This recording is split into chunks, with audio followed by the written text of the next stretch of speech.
16장을 전체를 보겠습니다.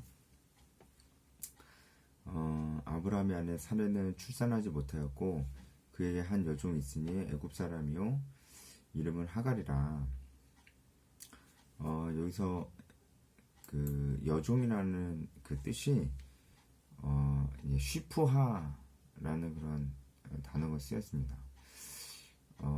이 쉬프하라는 여종은 여기서 이제 여종이 히브리어로 쉬프하입니다. 쉬프하. 결혼할 때 주어지는 그런 종이라고 합니다. 그리고 이 여주인의 측근에서 그 시중을 듣는 역할을 한다고 합니다. 그래서 굉장히 여주인과 가장 가까운 그런 여종이라고 합니다. 그래서 보통 이제 친하고 굉장히 이제 관계적으로 또 가까운 사이가 된다고 해요. 사레에게 있어서 하갈은 아주 가까운 존재였을 겁니다. 그리고 가장 측근에 있는 믿을 만한 그런 여종이었을 겁니다. 그러니까 또 그 아브라함에게 하갈을 통해서 자녀를 낳으려고 하는 생각도 거기서 나온 것일 수도 있죠.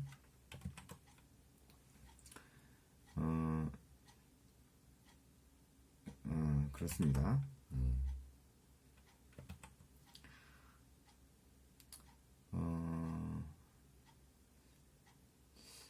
그리고 한 가지 더 하갈이 그 어떤 사람이냐라는 것을 또 알 수가 있는데요. 하갈은 애굽 사람이라고 합니다. 여기서 보면은 그 하갈이 애굽 사람이잖아요. 근데 아브라함이 그 지금까지 살아오면서 애굽을 언제 갔었냐 생각해 보면 우리가 다 알다시피 그때 점점 가나안 땅을 벗어나면서 남쪽으로 이동하다가 애굽을 갔었던 때가 있었죠. 그때밖에 없습니다. 사실 이제 아브라함은 갈대아 우르에서 젊은 날을 다 보냈고 그 다음에 하나님의 부르심을 받아서 저 북쪽에 하란에 갔다가 그 다음에 가나안에 왔었기 때문에 애굽을 갔었던 때는 그때밖에 없었을 것이다. 우리가 알고 있는 그때 아내를 누이라고 새겼을 때 그때밖에 없었을 것이다. 고 보는 것이 일리가 있습니다. 그렇다면 하갈도 아브라함이 애굽에 있을 때 만난 거겠죠? 그럼 우리가 이렇게 생각해 볼 수 있는데 아브라함이 바로에게 많은 선물을 받아서 나왔습니다. 기억나시죠? 그러니까 아마도 이 여종 하갈은 그때 바로에게 선물로 받은 종이었을 것이다 라고 생각을 할 수가 있겠죠. 그리고 그때 여종을 선물로 받았을 때 그 여종 하갈이 아내의 그런 쉬프와 가장 가까운 그런 여종이 되었다. 만약에 그게 사실이라면 그때부터 지금 이 사건이 있기까지는 한 10년 정도가 지났습니다. 그래서 충분히 또 관계적으로도 사레와 하갈은 가까워질 수 있었겠죠. 그런 배경을 좀 가지고 있다는 걸 좀 알면은 조금 더 좋을 것 같습니다. 이 사레가 아브라함에게 제안을 했습니다. 2절에 하나님께서 내 출산을 허락하지 않는다. 벌써 어떤 이제 불신의 말들이 있는 거죠. 사레는 하나님의 약속을 잘 믿지 못하는 것 같습니다. 그래서 생각해낸 게 내 여종과 동침해라. 그러면 자녀가 생길 것이고 그렇게라도 자녀를 얻어야 되겠다. 이 당시에 자녀를 얻는다는 것은 굉장히 중요한 일이었거든요. 자녀는 재산이고 곧 이 가정을 지킬 수 있는 힘이고 재산과 힘이었습니다. 그렇기 때문에 자녀가 없는 가문은 그냥 뭐 체면이 안 서는 정도가 아니고 실제로 위험했습니다. 그렇기 때문에 자녀는 큰 의미가 있었죠. 사례도 뭐 이렇게 얘기하고 싶진 않았을 거예요. 그러니까 어쩔 수 없이 그러니까 막다른 곳까지 왔으니까 이렇게 얘기를 하는 거겠죠. 이런 제안을 합니다. 어쨌든 사례의 이 제안은 그의 불신앙을 보여주고 있는 것이죠. 분위기가 좀 안 좋습니다. 15장까지는 분위기가 좋았는데 지금 벌써 불신의 기운들이 스물스물 올라옵니다. 3절, 아브라함은 어떻게 이 살해 제안에 대응을 했을까요? 4절, 4절 나오죠. 아브라함은 거절하지 않았습니다. 그리고 하갈과 동침했습니다. 아브라함도 뭔가 지금 하나님의 약속을 잘 믿지 못하고 있는 것 같다라는 그런 느낌이 들죠. 실제로 그런 것 같습니다. 하갈이 임신을 했습니다. 하갈이 자기 임신함을 알고 여주인을 멸시했습니다. 가볍게 여겼다는 뜻이에요. 멸시했다는 얘기가 히브리어로도 가볍게 여겼다는 뜻이고요. 아브라함이 하갈과 동침했다라는 이 뜻도 실제로 성경에 누군가 동침했다라고 할 때 쓰인 그런 단어들이 쓰이지 않고 여기서 함께 생활했다라고 볼 수 있을 만한 그런 히브리어 뽀라는 그런 단어가 쓰였습니다. 히브리어 표현이 쓰인 거죠. 이거는요, 아브람과 하갈이 뭐 한두 번 정도 동침해서 그래서 임신했다 그 얘기가 아니고요. 같이 생활을 한 겁니다. 그러니까 그 모습을 옆에서 사례가 볼 때 좋았을 리가 없죠. 그리고 하갈이 이렇게 아브람과 일정 기간 같이 생활을 했으니까 자기의 여주인인 하갈을 무시할 만도 합니다. 잘했다는 게 아니고 무시하는 그런 마음이 생길 만큼 아브람과 하갈이 가까이 지냈었다는 거죠. 그래서 그 여주인 사례를 무시합니다. 하갈도 잘못하는 거죠. 하갈도 하나님께서 그 이 아브람과 이 가족들에게 어떠한 약속을 주셨고 그 하나님께서 하신 일들을 하갈이 옆에서 또 다 봤잖아요. 그 애굽에 와서 하나님께서 아브람을 부하게 하시고 또 북방 연합군의 싸움에서 이기게 하시고 이런 것들을 하갈이 다 봤으면 하나님의 약속에 대해서 그도 믿음이 있어야 될 것입니다. 그리고 아브람과 하갈을 이렇게 멸시하면 안 될 것입니다. 하나님께서 이들을 특별히 약속을 하셨잖아요. 아브람과 하갈에게. 그런데 무시한다는 것은 하갈도 하나님에 대한 신앙이 흔들리고 있다는 것을 보여주고 있는 것이죠. 이제 사례가 아브람에게 막 짜증을 냅니다.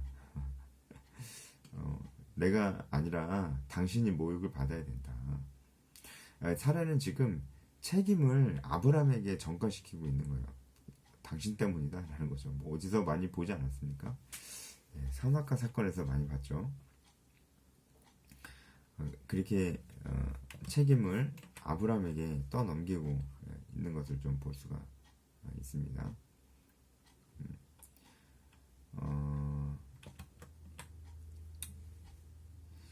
그래서 그 사례가 이렇게 책임을 아브람에게 떠넘겼을 때 아브람은 어떻게 대응했을까요? 6절 보면은 아브람이 그러면은 너의 여종이니까 하갈 너가 마음대로 해라 이렇게 얘기합니다.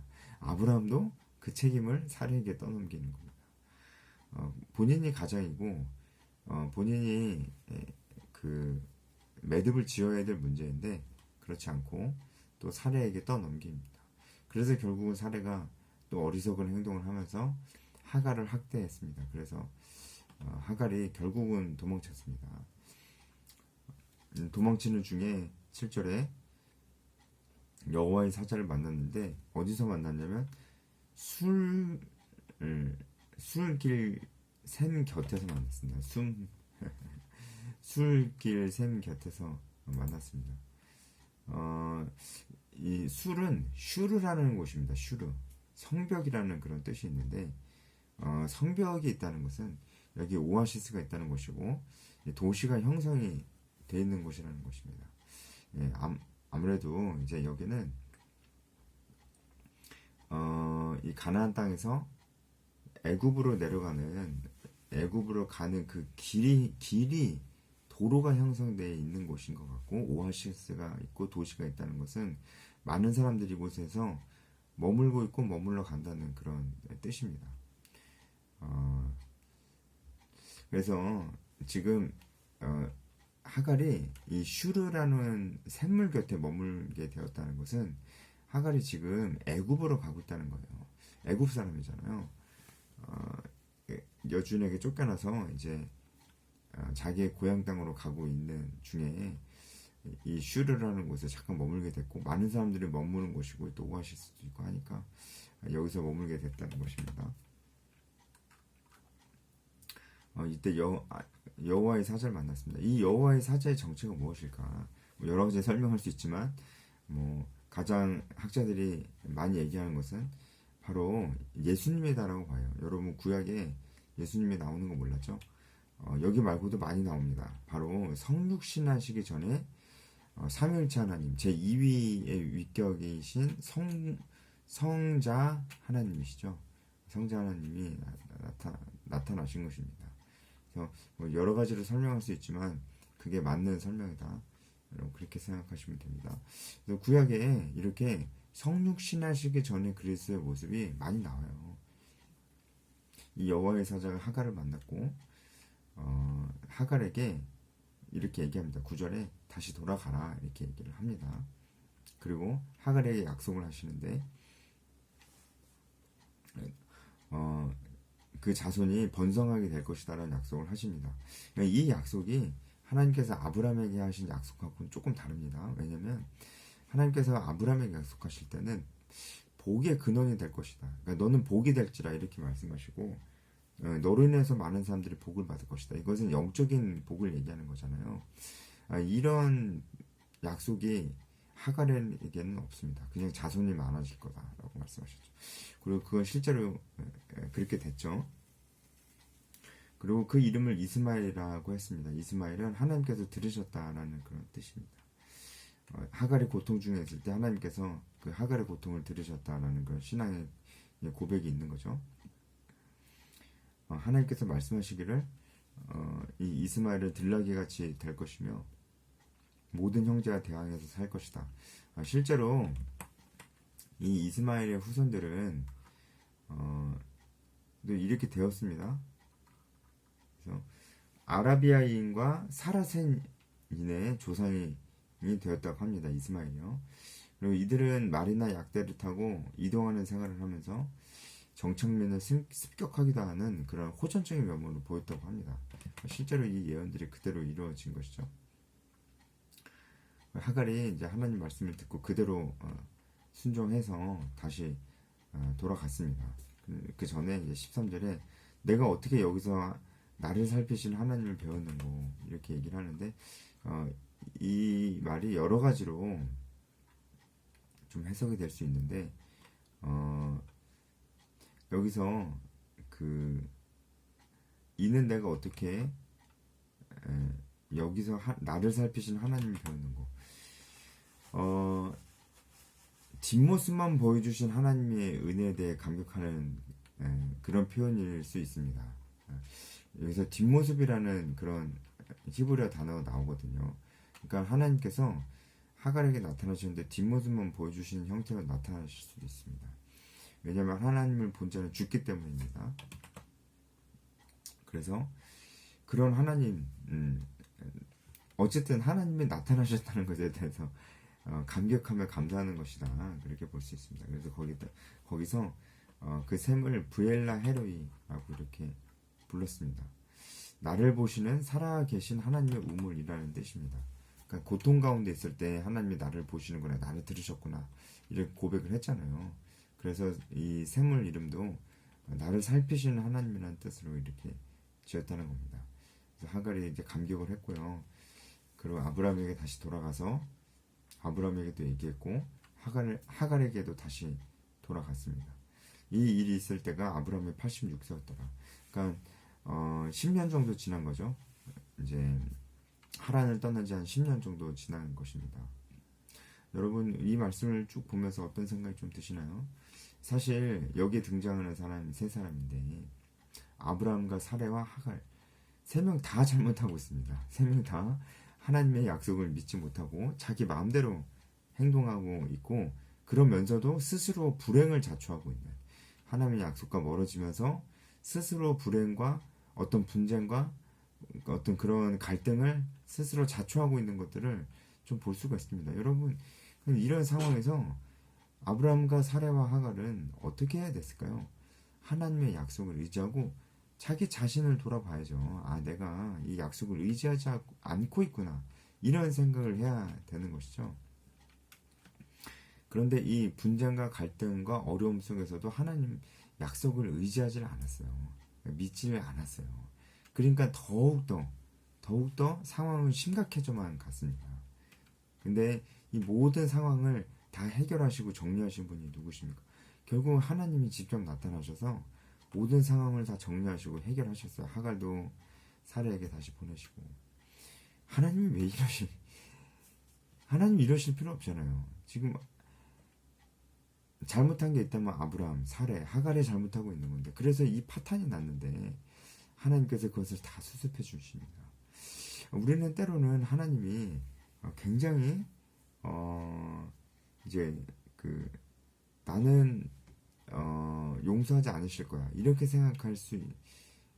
이렇게 생각하는 경향이 있습니다.